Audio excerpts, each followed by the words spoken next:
El sol ardía con furia sobre San Felipe Usila, castigando cada rincón de Oaxaca con su calor implacable.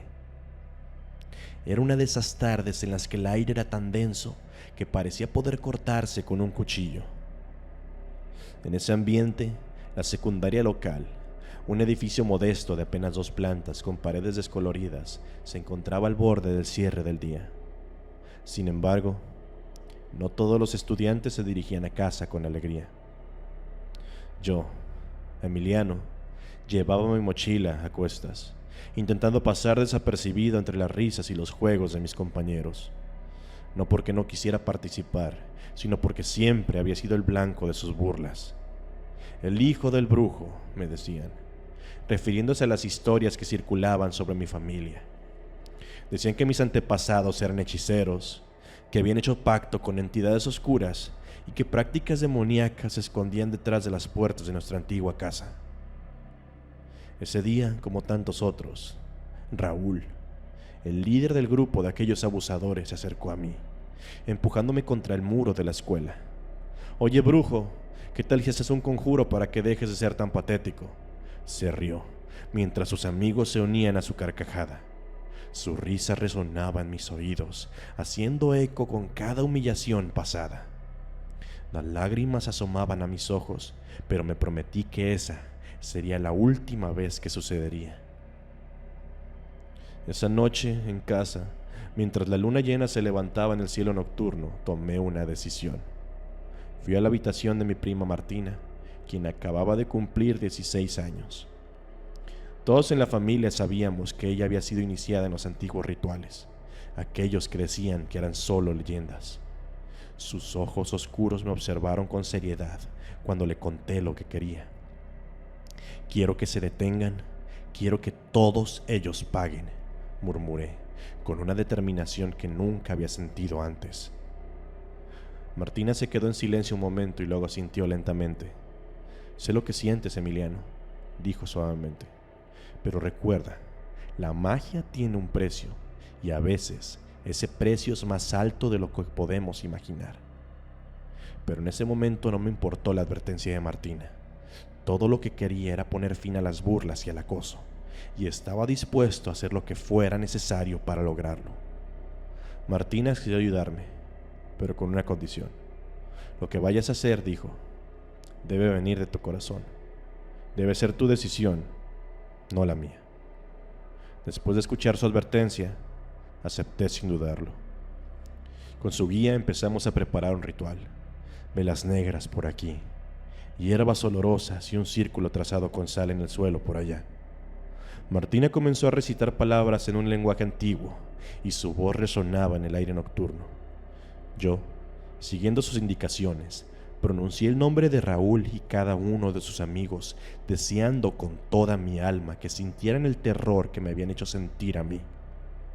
Pero mientras el ritual avanzaba, una sensación de frío invadió la habitación y una presencia oscura pareció materializarse a nuestro alrededor. Los ojos de Martina se ensancharon con horror cuando vio lo que había invocado, y fue en ese instante cuando comprendí que habíamos ido demasiado lejos.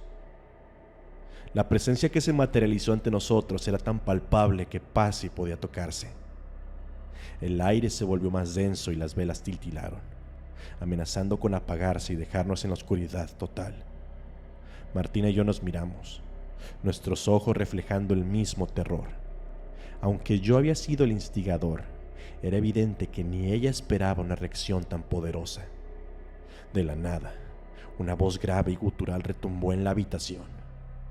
«¿Quién se atreve a invocarme?», preguntó esa voz, llenando cada rincón con su presencia imponente.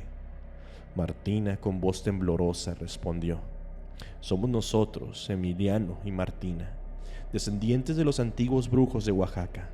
Pedimos justicia contra aquellos que nos han hecho daño». Hubo un silencio tan profundo que parecía que el mundo entero había dejado de girar. Luego, la entidad oscura habló de nuevo. «El pacto que buscas tendrá un precio. Si estás dispuesto a pagarlo, tu deseo será concedido. Pero ten en cuenta, joven brujo, que una vez que se paga el precio, no hay vuelta atrás. Miré a Martina, cuyos ojos reflejaban la gravedad de nuestra situación. Ella me había advertido, pero mi sed de venganza había sido más fuerte que mi juicio. ¿Qué precio estaría dispuesto a pagar para poner fin a este tormento? Antes de que pudiera pensar en las consecuencias, las palabras salieron de mi boca instintivamente. Acepto el pacto.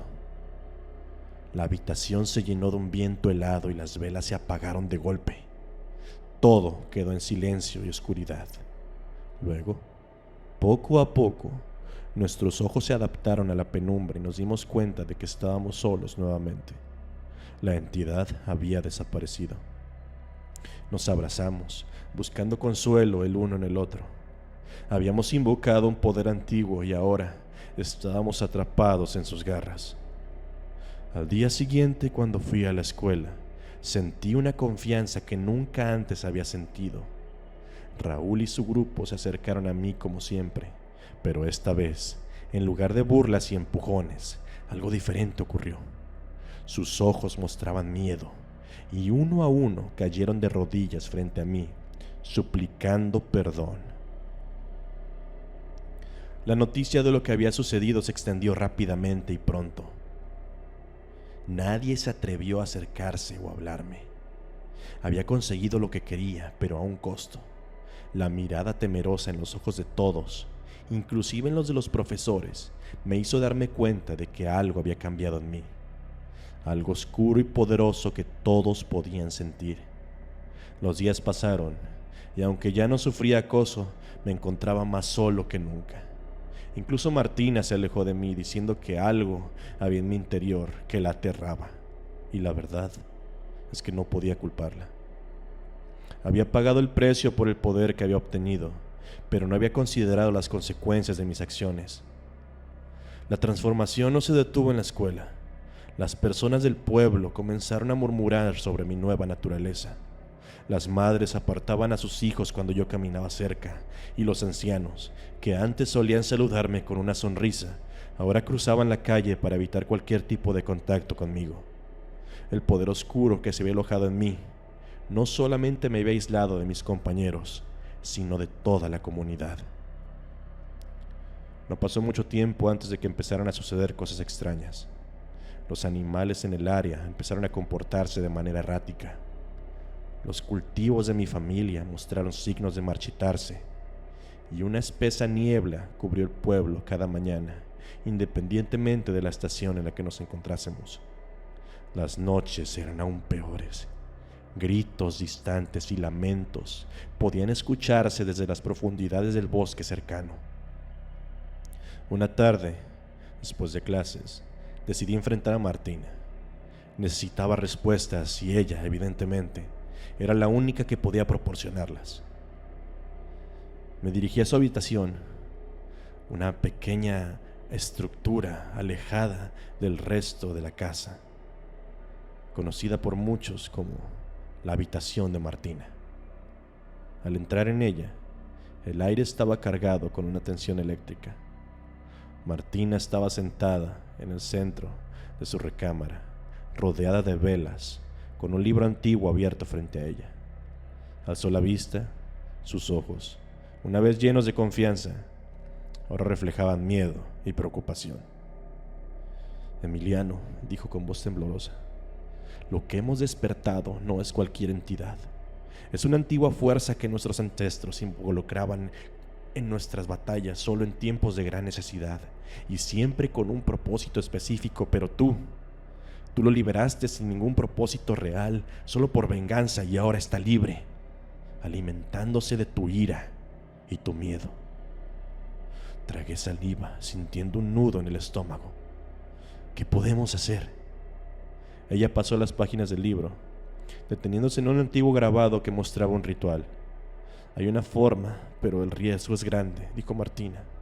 Necesitamos realizar un ritual de destierro para enviar a la entidad de regreso, pero requerirá de un sacrificio. Mis ojos se abrieron de par en par. ¿De qué tipo de sacrificio hablas, Martina? De equilibrio, respondió. La entidad se alimentó de tu deseo de venganza y tu ira. y para desterrarla necesitamos un acto de amor puro, algo que contrarrestre la oscuridad que la trajo en primer lugar. Pensé en mi familia, en los pocos amigos que me quedaban y en el daño que había causado. El remordimiento y la culpa me invadieron. Hagámoslo, dije con determinación. Durante días, Martina y yo preparamos todo para el ritual. Conseguimos los ingredientes más raros, recitamos cánticos olvidados y nos adentramos en los rincones más oscuros de la brujería. El día finalmente llegó. Con todo listo, me paré en el centro del círculo ritual, con Martina a mi lado. Comenzó el cántico y de inmediato la atmósfera cambió.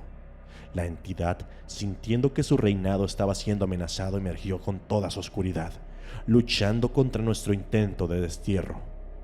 Entonces, en un acto de desesperación, pensé en mi familia, en los momentos de amor y felicidad que habíamos compartido. Recordé las risas, los abrazos y todo el amor que sentía por ellos. Me aferré a esos recuerdos, dejando que el amor puro fluyera a través de mí. La entidad gritó, resistiéndose al poder del amor que emanaba de mí, pero poco a poco comenzó a disiparse, hasta que finalmente fue desterrada. Martina y yo caímos al suelo exhaustos. Habíamos ganado, pero el precio había sido alto. Había perdido amigos, mi reputación y, lo más importante, una parte de mí mismo. Aunque la entidad había sido desterrada, las cicatrices de sus acciones permanecerían para siempre sobre mí. La paz que siguió a la destitución de la identidad fue breve y superficial. Aunque el aire ya no estaba cargando de una malevolencia tangible y los cultivos florecían una vez más, los habitantes del pueblo no olvidaron ni perdonaron. Las miradas de temor se transformaron en miradas de sospecha y de repulsión. Ya no era Emiliano, el joven que había sido víctima de burlas. Me habían rebautizado. En los murmullos que surgían a mis espaldas, en los años en los que los susurros seguirían, en las advertencias de los ancianos, todos me llamaban ahora el brujo. La familia que antes se había compadecido de mí por las injusticias que había sufrido me evitaban a toda costa. Era como si la entidad, aunque desterrada, hubiera dejado una sombra perenne sobre mí.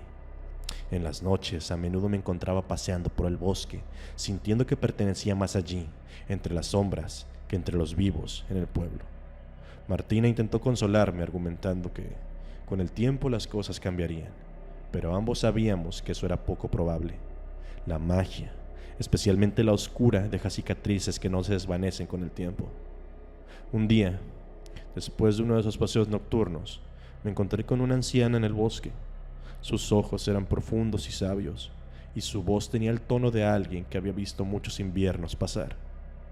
Emiliano, susurró, no puedes huir de lo que eres. Aunque pudiera esconderme, aunque pudiera alejarme de ella, su voz resonó en mi cabeza. El poder que invocaste y la oscuridad que enfrentaste han dejado su marca en ti. Pero recuerda, ser el brujo no significa que estés condenado. La brujería puede ser un don si eliges usarla para el bien. La sombra de la anciana desapareció en el bosque, dejándome con sus palabras resonando en mi mente. Aunque el pueblo me temía, tal vez había una forma de arreglar las cosas. Tal vez, con el tiempo, podría transformar el título del brujo de una maldición a un símbolo de esperanza. Sin embargo, por ahora, la soledad era mi única compañera. Y mientras la luna se alzaba sobre el pueblo que me iba a nacer, yo, el brujo, caminaba solo por el camino oscuro que había creado para mí mismo.